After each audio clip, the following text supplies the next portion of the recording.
কবর থেকে 5টা মেসেজ দেয়। নাম্বার 1, কবরে মুসনাপাড়া দরজামপুর দক্ষিণ পাড়া থেকে বলেন, আমি কবর হলো সাথী সারা ঘর, সাথী নিয়ে আসো।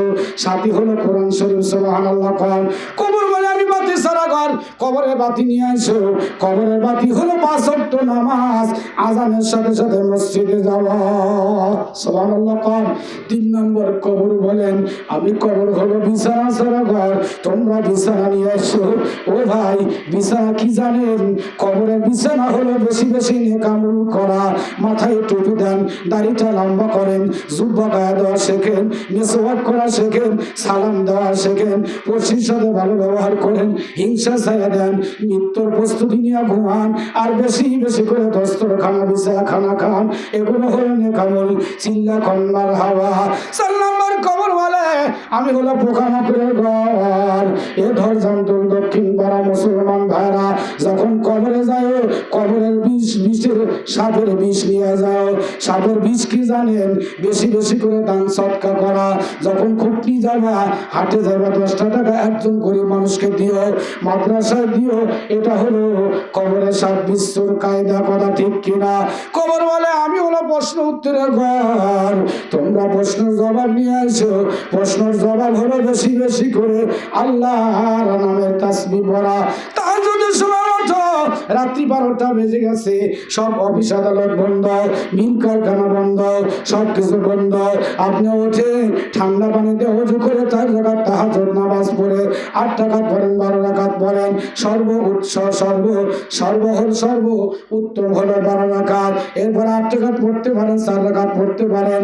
পরে আল্লাহকে ডাক দেন, আল্লাহ আমি গুনাহগার, আমার মতো গুনাহগার কেউ নাই, মাফ করে দাও। আমার কবরে নিয়ে যাওয়ার সময় ইমানের সাথে নিও, কালমা নসিব করে দিও। কোন সময় মারা যাবো কেউ বলতে পারবো না, কথা ঠিক কিনা? এ দরজামতুল দক্ষিণ পাড়া বাবারা, হাত তুলে কি বলতে পারবেন, হুজুর আমি এখান থেকে চলে গেলাম, আমার মৌত হবে না? গ্যারান্টি আছে? গ্যারান্টি আছে? ম্যান ইজ মর্টাল, মানুষ মরণশীল। এই জন্য টাইমকে দেন, টাইমকে সময়, টাইমের কথা কদর বুঝে, যে যে কোনো মুহূর্তে আমি মরে যেতে পারি। আজকের ওয়াজি আমার জীবনের শেষ ওয়াজ, আজকের ওয়াজি আমার জীবনের শেষ বয়ান হতে পারে, মৌলানারও শেষ বয়ান হতে পারে। মৌলানা যাওয়ার সময় শেষ মৃত্যু ত্যাগ করতে পারে। কিন্তু খুশি হয়েছি আজকে, আমি অত্যন্ত খুশি হয়েছি যে আপনাদের আগ্রহী বা শোনার যে একটা মন মানসিকতা ভালো দেখছি, সুবহানাল্লাহ বলে। সবারই একটা আন্তরিকতার সাথে শুনছেন, শোনার ভিতরে আদব আছে, নাকি বলে? আমি কয়েকদিন আগে টাঙ্গাইল গিয়েছিলাম, টাঙ্গাইল নয়াপাড়া, জায়গাটার নাম কি? টাঙ্গাইল নয়াপাড়া। যখন আমি গাড়িতে যাই, এসআই গাড়ি, কি গাড়ি? এসআই গাড়িতে উঠলাম কট্টার মোড় থেকে টাঙ্গাইল শহীদ বাসাইল রোডে। যখন আমি চৌরাস্তায় গেলাম, মাগরিবের আজান, কিসের আজান? মাগরিবের আজান। আল্লাহু আকবার, আল্লাহু আকবার, আশহাদু আল্লা ইলাহা ইল্লাল্লাহ। আজান শুরু হয়ে গেছে। পরে দিলের মধ্যে ধাক্কা দিল, আল্লাহ এ নামাজ পড়ার কপালে আছে কি নাই আছে? যে টান উড়া ধরা টান ধরছে ড্রাইভার, ওরা কি থামাইব? ভাবলাম যে বক্তা হয়, তার এক ঝামেলা দেখতেছে, নামাজ কামাই যাব। কথা ঠিক নেবে? ঠিক। বক্তায় আগে না নামাজ আগে? নামাজ আগে। বক্তা সোজা হলে আলেব, তক্তা মানে আলেব। কথা ঠিক নেবে? ঠিক। কবরে যেতে হলে নামাজ আগে, আর বক্তা হলো পরে। আজকের ওয়াজ পরে, কিন্তু আমল হলো আগে। তোর কথা ঠিক নেবে? ঠিক। আমরা ওয়াজ করি কেন? যে মানুষের ইমান পরিবর্তন হয়। 3টা জিনিসের দ্বারা মানুষ গুনাতে বাঁচতে পারে। কয়টা জিনিস? মুখস্থ করে নিয়ে যাবেন ইনশাল্লাহ। লব্যবন ঘষবন চশমেবন। আমাদের ওস্তাদ আল্লামা সিরাজুল ইসলাম সাহেব বলেন, বাবারা এমন যুগে পড়ে যাইবা তোমরা গুনাহ থেকে বাঁচতে পারবে না, গুনার জালে পড়ে যাইবা। 3টা জিনিস হেফাজত করো। 1 নাম্বার চশমেবন, চোখকে বন্ধ করতে হবে। সুবহানাল্লাহ। এই যে ফেসবুকের যুগ, এই যে এই যে অ্যান্ড্রয়েড ফোনের যুগ, বের করলে দেখা যায় অ্যাড আছে কি নাই? যদি একটু ভালো জিনিসও দেখতে চান, আগে বাড়াইব মহিলা। কথা ঠিক নিবা? ঠিক। বেহায়া মহিলা উলঙ্গ ছবি আগে বাইরা, আস্তাগফিরুল্লাহ। কথা ঠিক নিবা? ঠিক। এই জন্য মহিলা এই ওয়াজ মানে 100 উপকারও আছে, আবার কি ক্ষতিও আছে। যদি কেউ উপকার চায় তাহলে তার ভালো সাইজে জানাবো ভূগোল। যদি আপনি ওয়াজে যান খালি ওয়াজই এসে যাবো। আর যদি একটা মহিলা দেখতে চান পৃথিবীর যত খারাপ আছে সব এসে যাবো ওই লাইনই। কথা ঠিক নেবা ঠিক? এই জন্য ক্ষতিও আছে লাভও, যে পেলে খাটায়। কথা ঠিক নেবা ঠিক? আসল মূল টার্গেট হলো যে আমি কথা তো বলতেছিলাম 3টা জিনিস হেফাজত করো, মুখস্থ করে নিয়ে যান। কয়টা জিনিস? চশমে বোন, মানে চক্ষু, চক্ষু হেফাজত করা, নজরকে হেফাজত করা, আল্লাহ কবুল করে বলে আমি। আর লব্বে বোন, লব মানে ঠোঁট, ঠোঁটকে হেফাজত করতে হবে। ঠোঁট দিয়ে বেহুদা কথা বলা যাবে না, ঠোঁট দিয়ে খারাপ কথা বলা যাবে না, ঠোঁট দিয়ে কোরআন পড়া লাগবে। আলিফ লাম মিম যালিকাল কিতাবু লা রাইবা ফীহ। আর 3 নম্বর হলো গো সেবন, 2টা কান বন্ধ করতে হবে গান থেকে। কিসের থেকে? গান থেকে। আল্লাহ তাআলা হেফাজত করে বলে আমিন। আর যে আমি যে কথাটা শেষ মুহূর্তে বলতেছিলাম যে ওই যে বাসাল যাইতেছিলাম, বাসাল যাইতে আজান হয়ে গেল মাগরিবের। মনে করলাম এ ওয়াজের ব্যবসা ভালো না, ছাড়িয়ে দিব। ওয়াজ করে দেয় 5,000 10,000 এই গালি বোম জায়গা। আর শীতে কষ্ট করা, বউ তো থাকে হলো আর এক দেশে, আর বক্তা থাকে আর এক দেশে। কথা ঠিক হয় ঠিক? শান্তি বলতে বক্তা করে কিছু কিছু মানুষ মনে করে টেয়া কামাই হলে ভালোই, তো অত ভালো না। গম কামায় সময় নষ্ট, কণ্ঠ ডেবে যায়। কথা ঠিক হবে ঠিক? আমরা তো কই হুজুরা মরে যাই গিয়া, ওয়াজ করে করে মরুক, আমরা শুনে যাই। কথা ঠিক হবে ঠিক?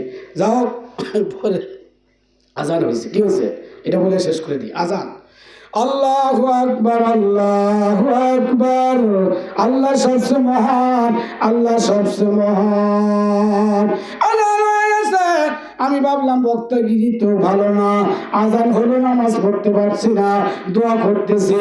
ইতিমধ্যে টাঙ্গাইল একটা জায়গার নাম আছে রসুলপুর, কিপুর রসুলপুর জায়গা বাবা, ওই যে আমাদের বিশ্বাসের রসুলপুর, ওটাও টাঙ্গাইলের রসুলপুর স্টেশন আছে মসজিদ পাশে, ওখানে থামায় দিল। সুবহানাল্লাহ। ড্রাইভার থামা দিয়া ডাক্তার কয় যারা যারা গাড়ির মধ্যে আছেন মেহরবানি করে মাগরিবের সালাতটা আদায় করে আসেন। চিল্লাখন মারহাবা।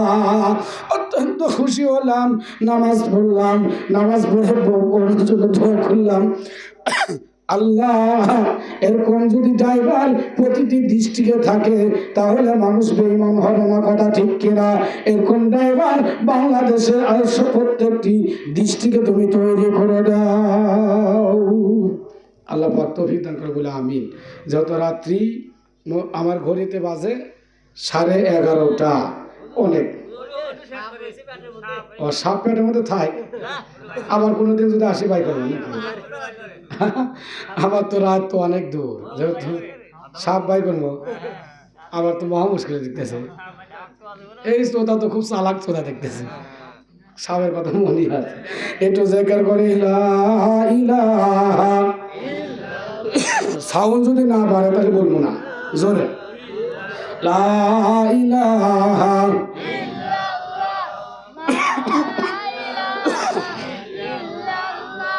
লা ইলাহা ইল্লাল্লাহ, লা ইলাহা ইল্লাল্লাহ, লা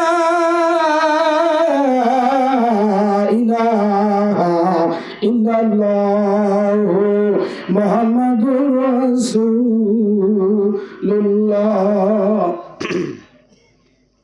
সব ব্যবহার করে দেবো না, খুব শখ হয়েছে। আমার মনে মধ্যে তুমি করবেন নাকি? ও মুসলমান ভাইরা, দরজাম তুল দক্ষিণ বাড়া বাবারা, নুসরা বাড়া বাবারা, শরীর ভালো করে অবস্থা শুনে যান। সব ভিতরে যা ডাক ডাক কয় হুজুর প্রস্তুতি দেন, আমি আপনাকে সবল দিব, আপনাকে কামড় দিব। আল্লাহর ওলি ডাক ডাক কয় না, তুমি বললে কি আর করো কি? কয় শয়তানের আবার কিসের কসম? আমি তো শয়তান। আমি কি? আমি শয়তান। আল্লাহর ওলি ডাক দেখো, ওই যে সামনে চলো, ওখানে যা কামড় দাও। আল্লাহর ওলি যাই, রাস্তায় যায় আর মাওলাকে ডাক দেয়, আল্লাহ তুমি তো মরিয়মের কথা শুনছো, সুবহানাল্লাহ বলেন। তুমি তো জাকির আলাইহিস সালামের কথা শুনছো, পয়গম্বর ইউনূসের কথা শুনলা। আল্লাহ তুমি ইব্রাহিমের ডাকে সাড়া দিলা। ইয়া আল্লাহ মেহেরবানি করে আমাকে হেফাজত করো, সব থেকে হেফাজত করো। আল্লাহকে স্মরণ করে আল্লাহ রাব্বুল আলামিন আল্লাহর ওলিকে শিখা দিল, আলী তুমি পড়ো লা হাওলা ওয়ালা কুওয়াতা ইল্লা বিল্লাহিল আলিয়্যুল আযীম।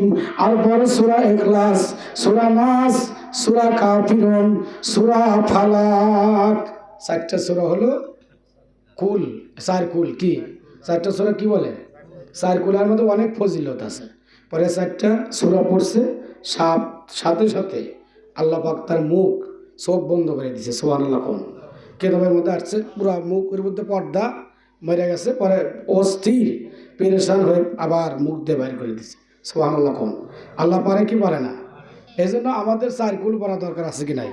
আর যারা বোবা ধরেন, একটা মশলা দিয়ে যায়, বোবা যদি কেউ ধরেন রাতে পেরেশান হয়ে যান, বুকের উপর কেউ ওঠে না, চিটকেলে দিলে পরে কেউ শোনে না, ধাক্কা না দেওয়া বলতো, একটা আমুল দিয়ে যায়, সূরা ফালাক, সূরা নাস পরে আপনি মুখের থেকে হাতের মধ্যে ফু দিয়ে পুরা শরীর একটু ই করে দিবে, আল্লাহ পাক হেফাজত করবো। সুবহানাল্লাহ বলে। আর একটা আমল হলো অজুর সাথে শুবেন, কি অজুর সাথে ঘুমাইবেন, ফেরেশতারা আপনার পিঠের সাথে পিঠ লাগায় ঘুমাইব। আর ওই রাতে যদি মারা যান শহীদি মৃত্যু হবে। সুবহানাল্লাহ জোরে বলেন না। আর বিশেষ করে আপনি যে ঘুমানোর দোয়াটা পরে শুবেন, আল্লাহ পাক সারা রাত ইবাদতে সব দিয়ে দিবে। আর একটা হাদিসের মধ্যে আসছে, ইজা দাখালাল মসজিদ সল্লু রাকাতাইন, ইজা দাখালাল মসজিদ সল্লু রাকাতাইন, যখনই মসজিদে ঢোকো সাথে সাথে 2 রাকাত নামাজ পড়ো। সুবহানাল্লাহ বলে। এই নামাজকে বলা হয় দুখুলুল মসজিদ। কি মসজিদ?